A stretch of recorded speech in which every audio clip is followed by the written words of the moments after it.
simple question. The first one was from an individual perspective, what were the main mental health challenges experienced by people with mastocytosis?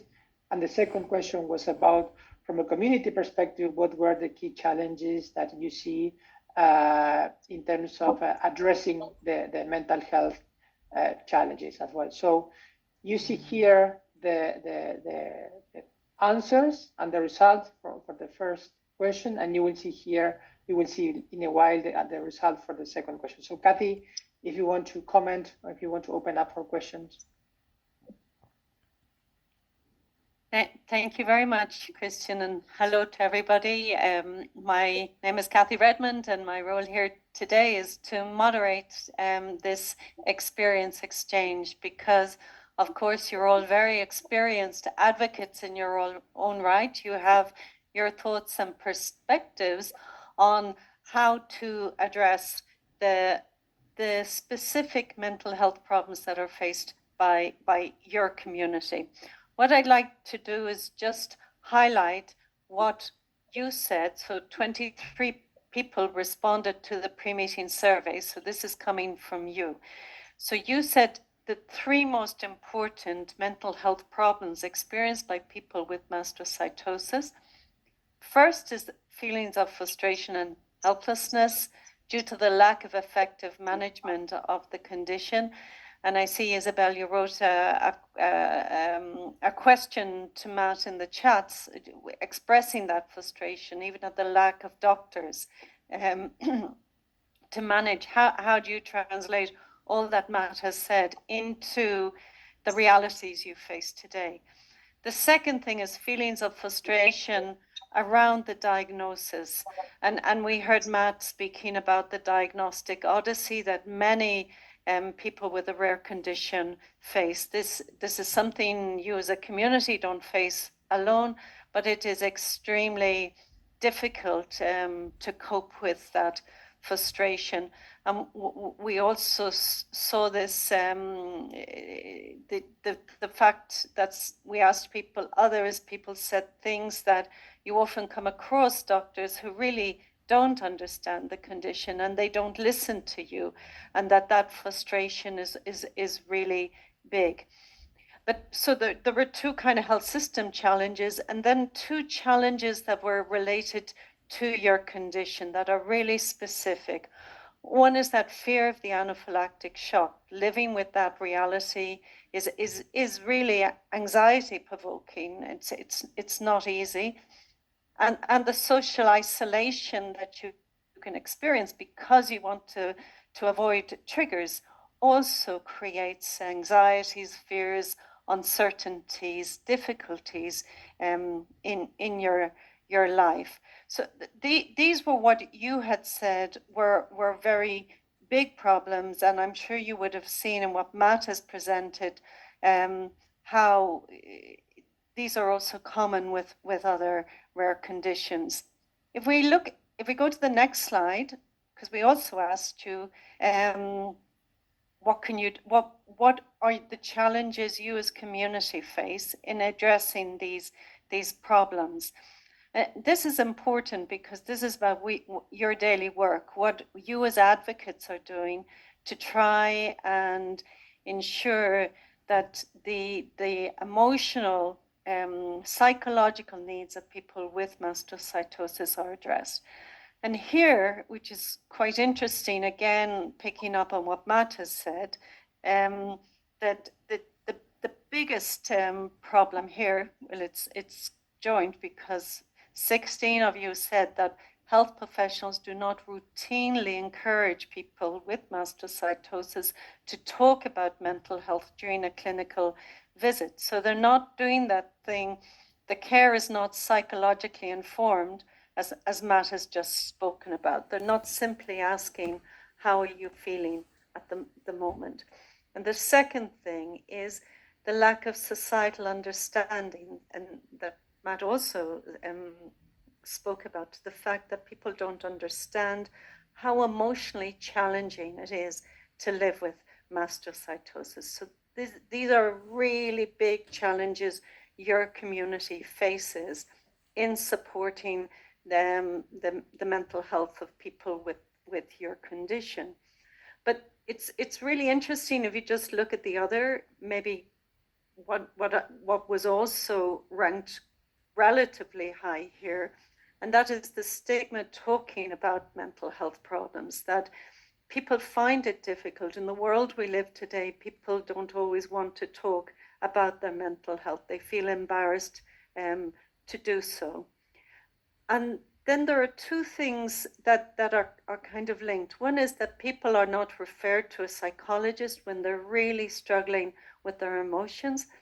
And the other thing is that doctors are not routinely referring people to a mastocytosis organization.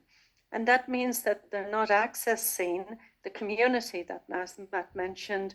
They're not getting that peer support, which would be super important, and that they're not getting the trusted and credible information they need to cope with their condition.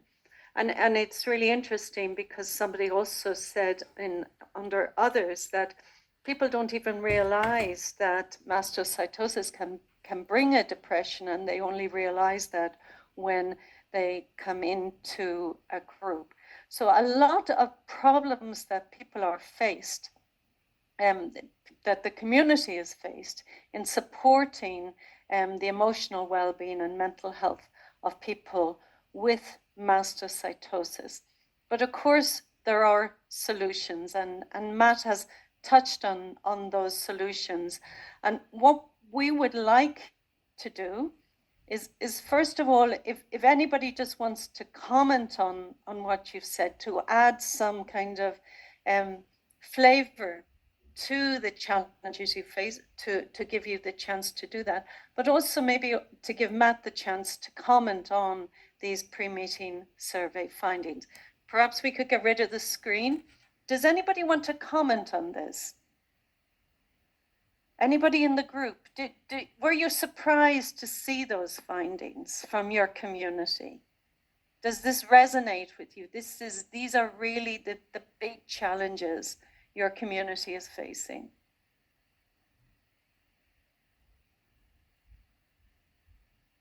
If you want to agree, you can also use the reaction button at the end of the screen. Jess, you wanted to comment? Posso I'm always happy. intervenire? No, sorry, if we could just wait 1 minute, and then I come to whoever started speaking in Italian. Jess first, and then I come to the next person. Jess? I'm happy to hop in and just say, I think one of the things in the UK that's an issue is just the resources are not there. So even when doctors would like to be providing mental health care and supporting the patients, we just know the budget is very limited, and thousands of people are waiting for that kind of help. So that's part of it. But I think that this anxiety around seeking mental health care is, the legacy of the challenges of getting diagnosed and getting recognized as having an actual disease and not just something in your head. You're having anxiety. Well, no, it's not anxiety, it's anaphylaxis. And so there are a lot of people who don't want to talk about it with their doctor because they think that they're sort of go back to where they were before, where they're told these are not real symptoms. And so I think it's very challenging to get patients to really talk with their doctors about it. Thanks, Jess. I'm going to let Salvatore and Eugenia also to comment, and then ask Matt to comment. Can you keep your comments brief as possible, please, in the interest of time? So Salvatore, can you comment? Ciao a tutti. Yes, hello everybody. I agree with everything which has been said on the answers which everybody gave. And so the psychological difficulties that a person has every day, for sure, having the possibility of exchanging ideas with other people suffering from the same disease, given the diversity of the symptoms, is a great support. Personally, at the beginning of my diagnosis, I used psychological therapy, which was very useful to me to tackle the impact of this serious news. The problem is that not much is known about the disease, and as soon as you know about the disease, you think your life is over. But actually, the situation is very different from what we think at the beginning, and so wherever can support those who are sick, and especially those who are not sick, to understand what the disease is, and having the possibility of interacting with other people, being part of a community, addressing the associations, and making doctors understand that the psychological aspect of the patients, I mean, is not the main aspect, but maybe can be the main aspect, because it supports, helps people to tackle everything about their life in a different way, especially with a disease like mastocytosis. So I'd like to thank everybody for involving me in this meeting, and I hope that these initiatives can be more and more, and can give people the possibility of speaking about their feelings. Thank you so much. And Thank you, just Salvatore. one more thing I want to Salvatore. say. I have to leave the session. Okay. Have to leave the meeting because I have a work commitment. Okay. But thank you so much. Thank you so much, Salvatore. Eugenia. Sí, bueno, quería comentar que efectivamente todas las respuestas que se han Yes, dado. I would like to confirm that all the answers that have been given coincide with the sensations that we have in our association, the sensation of frustration, especially when we receive diagnosis, also the anxiety when you don't receive the diagnosis, or when they give you the name of the disease and you don't know how this is going to change your life. But from a mental point of view, I think we don't have enough support. The support is given by the association. When people call us, we give them, an idea about the evolution of the disease. And on many occasions, the specialists, they just send you a pill to fight that state of anxiety without giving you the option of a psychologist. That's why it's very important, the work that we're doing, because there are many anxieties and fears when a person receives a diagnosis of a rare disease. That's why I would like to thank you for all the work that you're doing. Thank you. Thank you so much again, confirming a lot of what Matt has said. Nicole, last comment, and then we will go into the breakout groups. And Matt, maybe at the end you can comment as a whole. So, Nicole?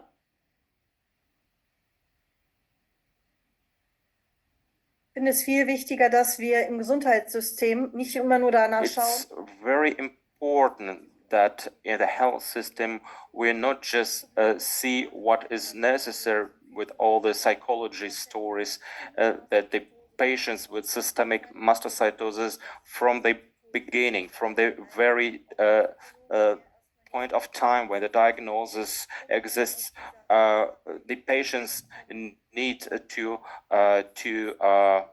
sort out all the thoughts to start this different direction when you leave, with the disease, living with the disease, and then return to a normal life.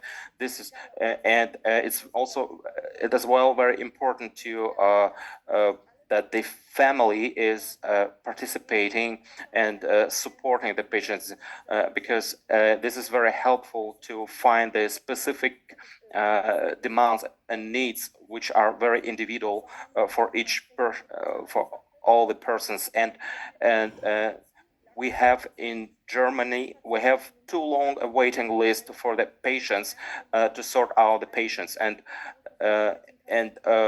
it's not possible just to make a collegium for each patient. We need really professional support in place. including diagnosis and including the management. Thank you very much. Thank you. I feel there's a lot of frustration in the room about the realities, but it's in something that you as patient organization representatives have the opportunity to address these realities. What we would like to do is give you the opportunity to go into smaller groups to discuss what you think could be done. So Matt has made some suggestions around a psychosocial care program, encouraging clinicians to ask more about how the person is feeling, gathering evidence, increasing visibility about the psychological burden, join forces with others. Lots of ideas have come across of things that could be done. But you as a community has limited resources. So you need to think, well, what is it that we can possibly do given the problems that we face? So we would like to break out into language-specific breakout groups to talk about what it is you would like to do, you think that could be done. And I ask you to come up with one big idea, knowing your realities, knowing the problems you face. What is the one thing that you think that you as a community should be doing, that you as patient organizations should be doing? And I'd like you to spend just 1 minute thinking of this. Start to write your idea down, your one idea down, and be ready to share that problem or that idea when you're in the breakout group. We'll be taken into a breakout group for about 10 minutes, and then we'll have all group feedback where we will hear the feedback from everybody, from all the different groups, and start to build a picture of what could be potential actions that you as a community can take to address the mental health challenges, the specific mental health challenges that you face. So if you could just keep writing your idea down and be ready to share that in the group. I would like to ask Jenna if you could bring us into the group now.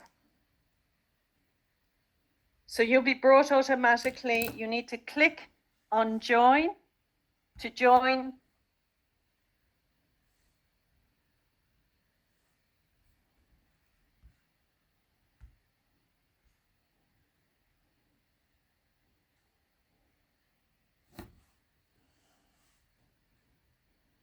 Hello. Hi. Do you want to? I'm going to do a light moderation of this group, and the task of the group is to just share the ideas and just discuss what ideas you have to address what you've just heard. But I wanted to give everybody the opportunity to, since we're such a small group, to introduce yourself. And can I start with Karen, just to say who you are in the organization?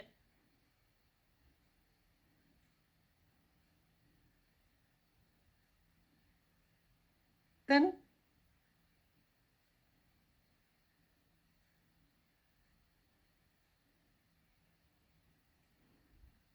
Karen, can you hear me? You have to unmute. You unmute? I'm sorry, I haven't heard, but now it is all right. First of all, I have to thank you for inviting us and our organization. I am a member of Lymphoma and Leukemia Slovakia. Okay. It's a non-profit patient organization, and I can say what we do for the other patients. I am one of the patients. I do not suffer. Karen, I'm going to stop you a minute. We're just introducing each other, and then I'm going to come back and ask you what ideas you have from your association that may be helpful for the mastocytosis. I come back in 1 minute, and then I just give Is it Zelika? Is that how you pronounce it? I'm sorry. It's Jelka. It's Jelka. It's okay. I know it's difficult. If I were French, I would be called Desiree. So if it's helpful, just say it think again in those to me. terms. How you pronounce? Jelka. Jelka. Jelka. Perfect. Yeah. Okay. I'm coming from Croatia. I'm a psychologist in this in our umbrella organization, Rare Diseases Croatia, and I have to say I have 14 years experience as a psychologist, but I'm rarely new in this field. I'm working here only for 6 months. So just the context. So yeah.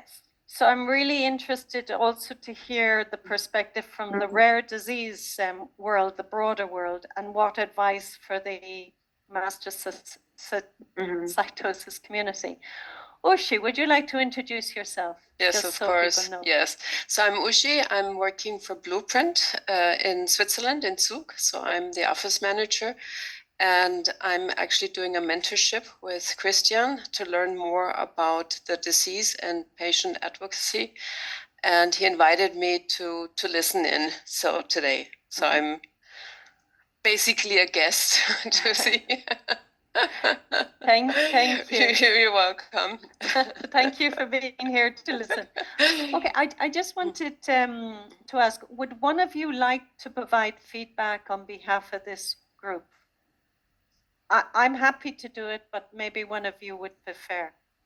So you mean about the presentation, or? No, we'll have a discussion now, and I'm just asking, would somebody like to provide feedback? Mm-hmm. Jelka, would you like to provide feedback on behalf of the For group? me, it's absolutely okay. If you do it, I think it's more fluent and more compact. Okay, maybe Ushi, you can do it on behalf of the group. If you would like to take notes and then provide feedback, would you be happy to do that? Yes, of course. Don't worry, it's not. We're going to get some ideas, and I will summarize them at the end. Okay. So, Karen, tell me. So you're in a lymphoma and leukemia organization. So people with rare hematological conditions. What idea would you have for the mastocytosis community, having heard the big problems they face? What would you think might be useful to do for them to address the problem based on your experience? First of all, thank you again, and I have to say that people or patients that suffer from a lymphoma or like leukemia can later face even to systemic mastocytosis because it can simply turn into a different disease. That's why we are grateful for inviting us here, and we are trying to get their information to support our patients, because there is a group of volunteers in our nonprofit organization, and we provide our patients, other patients, with peer-to-peer support. And even body service. Okay. That's how we can help each other, and it really works. I am patient myself, and I have used this way when I was in a really very bad condition. I just called to my body, and we talked. We were sending messages to each other, and maybe that's the way how even patient to patient can help peer-to-peer. Yeah. And do doctors refer patients to your organization so that they can access the buddy service? Well, our buddies are trained by psychologists, and we can discuss even our problems or challenges to the psychologists. Okay. So, but do doctors refer patients to the organization? Because one of the things we saw, the problem faced, is that doctors don't tell patients about the organization, so they don't hear about the organization, so they don't go and they don't find the service. So do doctors refer patients to your organization? Well, our organization was established, I think, maybe 2 decades or even longer time so ago. 20 years, yeah. And we have been invited even to conferences here in Slovakia that are held by the doctors. So you have a good relationship with the doctors, Yes, which is another important thing to think about. We have even 24 hours medical support in our organization.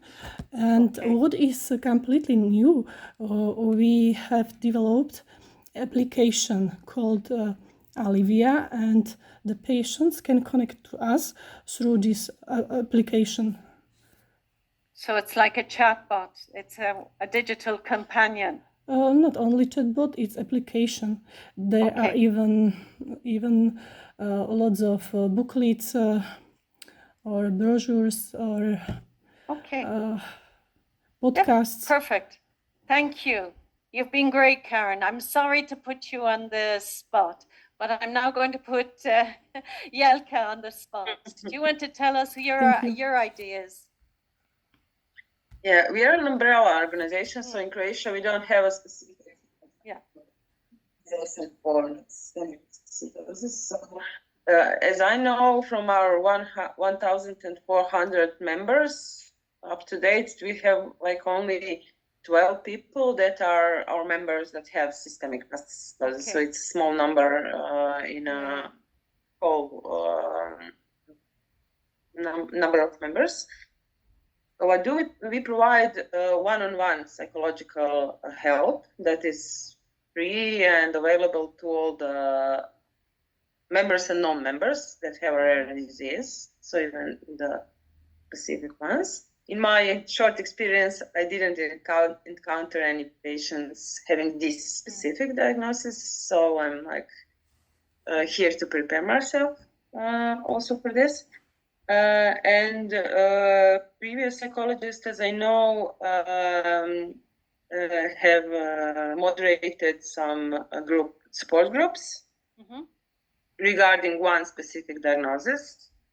So I think that could be a model also in the future. So having again a support group, but this thing of a buddy system, a support group, but also having a psychologist part of the association is an important thing.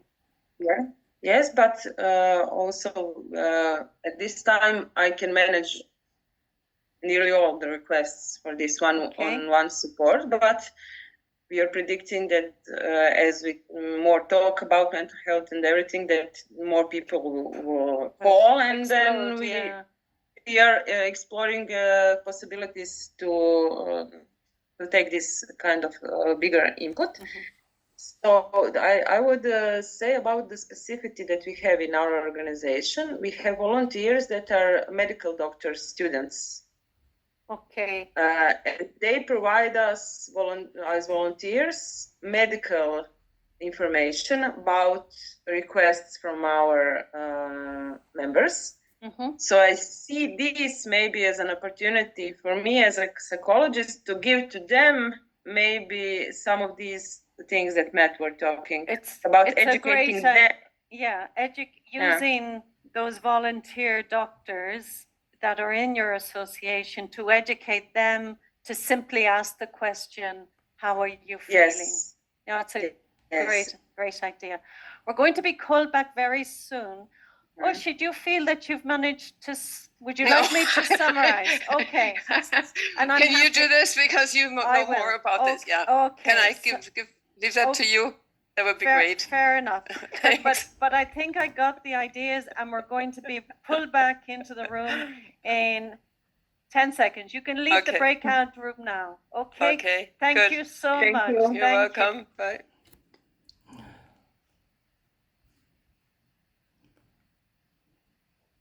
Recording in progress. So we're all coming back. We're all coming back. I'm so sorry that's so short, the amount of time you had to discuss. I'm sure you're very frustrated because you had loads of ideas. But let's hear what ideas came from the groups. We're going to start. Will we start with the German group? Hedwig, do you want to tell us what the big ideas coming out of your group? I think you need to just select the language again. And thank you, Christina. So we all need to click on the globe at the end of the screen and select the language. Kathy, Wildtrout will take or will provide the feedback from the German group to this. Thank you. Off you go. Ja, dann. Wildtrout, du kannst gerne übernehmen jetzt. Wildtrout, yes. Ja, genau. Also wir haben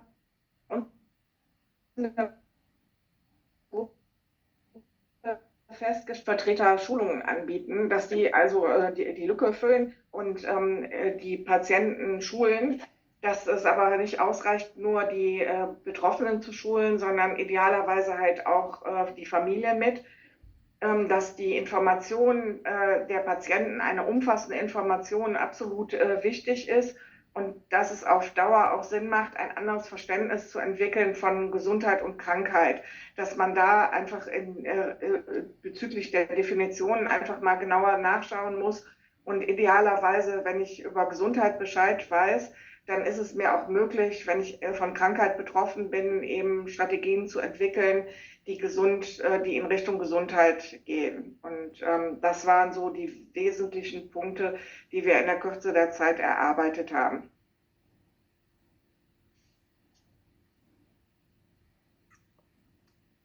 Thank you so much, but also thank you for highlighting the family members, because too often we talk about the people with the condition and forget that the rare conditions are diseases of also the family. From the Italian group, who's going to give feedback? Buongiorno a tutti. Allora, noi ci siamo focalizzati soprattutto sulla necessità non solo di avere un'assistenza psicologica, quindi un terapeuta a disposizione, ma soprattutto sulla continuità, cioè sulla possibilità di averlo, diciamo, per un periodo di tempo continuo, e quindi questo chiaramente solleva il problema, cioè la questione dei fondi, cioè quindi della fundraising. So funds to have available to ensure this the accomplishment of this need. So that's the main insights we developed, and of course also the need to disseminate information and provide a higher level of information from clinicians as well, and have a higher focus on the mental health of the patients. Of course, these are different journeys that have to be promoted. Thank you for that. Again, Thank you all of you. There's the need for psychological support, and it's not a one-off thing. It's a continuous thing, but it in some way, when we talk about health, and we heard from the German group, what is health, and health is much more than a physical well-being. It's about this psychological well-being, which incorporates mental health. Okay, from the Spanish group, who's going to give feedback? No, I will. Lo voy a hacer yo. It's going to be me. Our group, what we thought, how could we imply the specialists in the disease in a way that they are aware of the needs that we have as patients, not only getting the diagnosis, which is already really important, especially when we had a journey from specialist to specialist, but also help us understand how we will be able to manage our disease, that they give us 10 times, and that they have empathy. And if they are not capable of doing this, maybe they could send us to patient associations so they could do that first step and you could feel more relaxed, less frustrated. Or if not, like in hospitals, there are some support groups for diseases like cancer in a way that they could send us to those psychologists that could help us in the area where the doctor can't, and especially continuity over time. That's what we were talking about. That's a lot of ideas coming from your group, but they're really interesting, particularly this focus on the doctors and educating doctors and about the need to be aware of the emotional problems faced and the need to refer people to a group, that because that's where they're going to access the support they need, and to be empathetic in how they interact with patients. Let's go to Portugal. Olá, bom dia. Estão a ouvir-me bem? Good morning. Can you hear me? Perfectly. Good morning. Can Thank you hear you. me? Yes.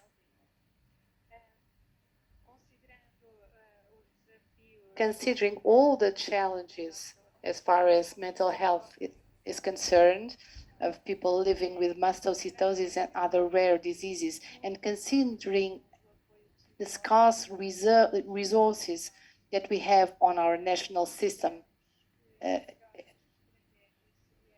we thought that the best strategy would be the creation of self-help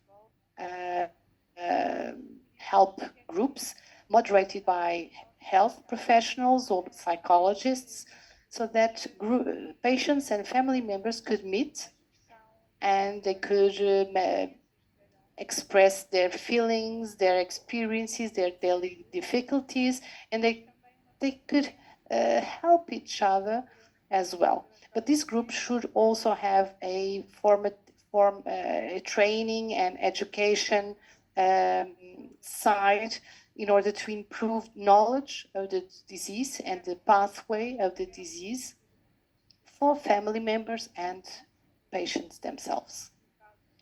So these self-support groups should not be left to the sharing of experiences, but they should also focus on education and training of patients and family members.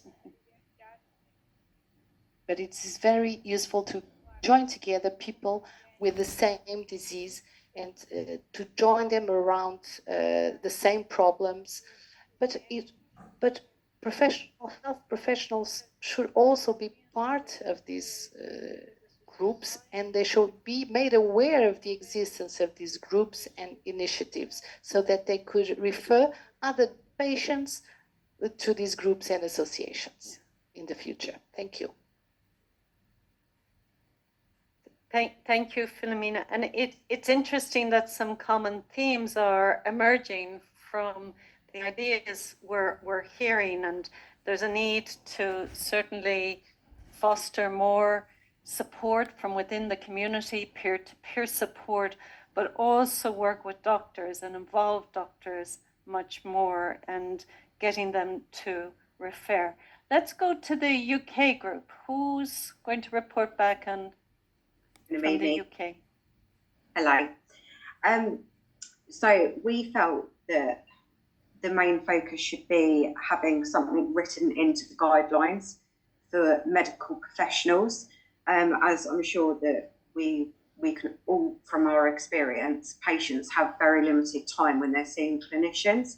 So if there is specific guidelines that psychological support and mental health is addressed, and how they can best support their patients, this will then in turn form like a standard of care, which will then empower our individuals to advocate for themselves, because they know that this area, it's in the guidelines, so they have access to that treatment.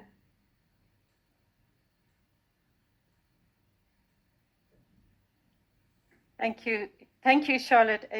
Again, it's really important. Comes down another suggestion that's focusing on health professionals, the need that there's the need from psychological support firmly embedded in guidelines, but also to educate health professionals about that.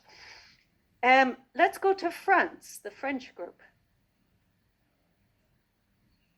Oui, alors moi je vais. Hi. Vous m'entendez? Can you hear me? Yes, yes, perfectly. Moi je vais reprendre le groupe portugais. Yes, so I agree with the Portuguese group and also Madame Raymond, I agree with you. We must integrate the healthcare professionals in these working groups. And we need to promote a systematic psychological management since the diagnosis. This, of course, must be supported by the group of patients associations who know the disease and they have the knowledge to be shared with the families, with the healthcare professionals. And this goes beyond doctors. Associations have a role to play. Also interesting, I think that a point of contact, a medical point of contact should be interesting to have. For instance, for depression or psychological, psychiatric issues associated to our disease, that could be interesting. That's all on my end. Okay. Thank you so much. Again, a lot of the focus is on doctors and health professionals in general, and the need to, in some way, improve the services that people with mastocytosis have. In my group, and we had a bit of discussion on who was going to give feedback, but we ended up saying it would be me that would give feedback. So I'm just going to say I was in a group which with two people, one representing a rare disease organization, so an umbrella rare disease organization, the other representing leukemia and lymphoma organization. So they came with very different ideas and very different experiences. But what they have seen worked in their reality is peer-to-peer support. We heard from Slovenia, there's a very good buddy service that works really well, and that fits with a lot of what we've already heard. We've also heard from in Croatia, the Rare Disease Organization employs a psychologist who provides psychological support to people in needs. But the bottom line is that the patients need to find these organizations. So it was agreed that referral is super important and educating of health professionals is important. And we heard that from Croatia, they have medical students who are volunteers in their organization, and they use that as an opportunity then to educate doctors. These are up and coming doctors, the kind of senior doctors of the future. And the other thing we heard is how in Slovenia they've developed a digital support tool, a digital tool that provides people, that gives people information and support when they need it. And they found that that was really useful. We've had lots of ideas from the group. I'm going to come back to Matt and give Matt an opportunity just to comment on what you've heard. I know we're over time, but just 1 minute just to comment, Matt. Anything that comes through to you based on what you've heard? I think everything which was said really resonates with me. I think understanding what you can do as a community, and some great examples have been listed, is really good. Sharing that between each other and seeing what can be you can adopt yourself in your group. The importance of clinicians referring someone after a diagnosis to a support group is fundamental, and this sense of needing continuous support. Examples of peer support, that can be more of a continuous support. It's very much aligned to and tailored to your experiences because you have the support from someone who's a peer. And there's models out there where it's in Germany, in UKE, the University of Clinic in Eppendorf, where they have a psychologist giving clinical supervision to people who are doing peer support. So that empowers, it makes it more effective. It gives support to those people who are doing peer support, and that's a really good example of best practice I can share. The other thing I noted was around information. I think the information which you have and you develop, go back and look at it. Is it holistic? Is it covering all aspects? Because each part of the journey you go down, your information might be very medically focused and actually giving information more about the psychosocial support or the needs can empower people to ask for that and self-advocate. So I think that was a good thing which I heard from the UK group. Family is absolutely key. The families are the primary source of support for people to cope with a condition. So making sure that we give them and build their capacities to cope with the demands and uncertainties and optimize the resources, as we call it, of the family. We all have different levels which we can deal with. But I think patient organisations can really provide that support to the wider family, which supports the individual. And I think the last point about training medical professionals, I think that's key. And I'm just thinking really how best to do that. I put earlier in the chat about Medics for Rare Diseases. They have rare disease and mental health training, which is free. It's in English, but it's available, and then you've got the link. There's another very good group called Rare Minds, also a UK-based group, a psychology-led a charity, and they understand rare conditions and mental health, and they support individual communities. So they can, maybe you can engage with them and fully arm you with some information, whether it's for your community or for medical professionals. So those are some suggestions really off the top of my head. Thank you so much, Matt, for those pearls of wisdom, which are really useful. I'd encourage people to keep writing ideas. I see some ideas. Hedwig, I've just seen a great idea from you on psychologists and retired psychologists and doctors, get them involved. Keep adding ideas to the chat. They will form part of the meeting report. Christian, I think I have to hand over to you to bring the section to a close, unfortunately. Absolutely. So just, first of all, thank you very much for your active participation today. It's been really inspiring, and I think we have collected very interesting ideas to further explore together, the community and we as a company. So as I shared earlier, we're going to produce a meeting report, and we're going to share with you the meeting report. If there's any resource, any initiative you want to share with the broader community, just please let us know, and we will happily include this as part of the report. So just to finalize, we wanted to share with you some next steps and some follow-up activities. So as said, we're going to share with you a meeting report within a couple of weeks. And just I want you to save the dates for the upcoming 2 SMExchange sessions. We are planning to host the second session in September 12th, same time. And we're going to talk about how to manage volunteers in nonprofit organizations. And I'm going to have Claudia Crocioni from Italy. She will be sharing her experience. And then we're going to have the third session in October 10 time as well. And we're going to talk about how to develop high quality educational materials for patients and for caregivers. So we're going to have Sophie Raldan from the UK, who will be sharing her experience as well. So please save the dates. We're going to send you the placeholders for the upcoming sessions as well. with that, I really want to thank you all on behalf of Blueprint.